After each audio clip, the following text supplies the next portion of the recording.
যখন আমি গ্যাস নিয়েছিলাম আমার বউয়ের নামে, হ্যাঁ, তখন একটি নতুন সিলিন্ডার দিয়েছিলাম, বুঝলি তো?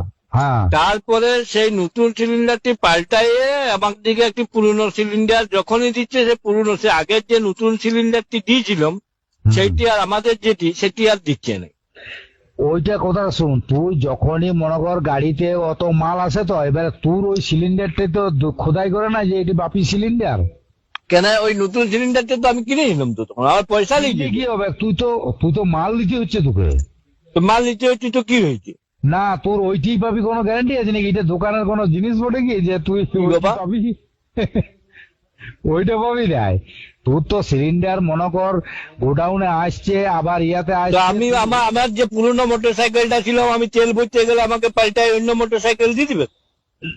ওইটা আলাদা জিনিস, কিন্তু সিলিন্ডার আলাদা জিনিস। কেন?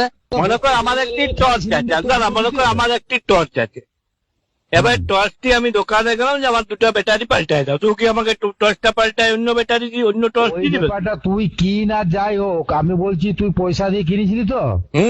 আমার তখন নতুন সিলিন্ডারটি দিয়েছিল। আমার কথাটা শুন, আগে মন দিয়ে শুন। হুম।